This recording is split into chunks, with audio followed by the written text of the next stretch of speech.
સુરતના Udhna railway station પર UP, Bihar, Rajasthan જવા મુસાફરોનું કીડિયારું ઉભરાયું. હોળી ધૂળેટીમાં વતન જવા મુસાફરોનો ઘસારો. સુરતના ઉધના રેલવે સ્ટેશન પર હજારોની સંખ્યામાં મુસાફરો પહોંચ્યા છે અને મોટી સંખ્યામાં લોકો પોતાના વતન જવા ઉમટ્યા છે. વેઇટિંગ એરિયામાં મોટી સંખ્યામાં મુસાફરોની ભીડ જોવા મળી છે. સુરતથી મોટી સંખ્યામાં લોકો પોતાના વતન જવા ઉમટ્યા.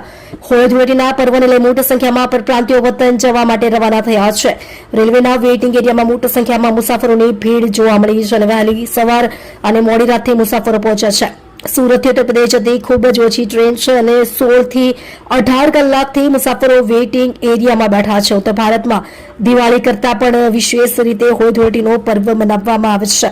અમદાવાદમાં વસવાટ કરતા યુપી, બિહાર સહિતના રાજ્યોના હજારો લોકો આ તહેવાર ઉજવવા માટે પોતાના વતનમાં જાય છે. અત્યારથી આ પરિવારો પોતાના વતનમાં જવા માંડ્યા છે, જેમાં ગુરુવાર બાદની અમદાવાદથી ઉત્તર ભારત તરફ જતી ટ્રેનો હાઉસફુલ થઈ ગઈ છે.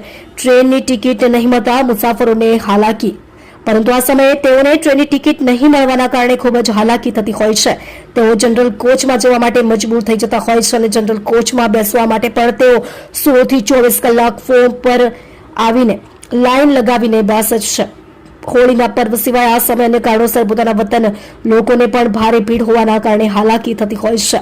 આ ઉપરાંત રેલવે સ્ટેશન બહાર પણ ટ્રાફિક સહિતની સમસ્યાઓ ન સર્જાય તે માટે પોલીસ પણ સતત કામગીરી કરી રહી છે.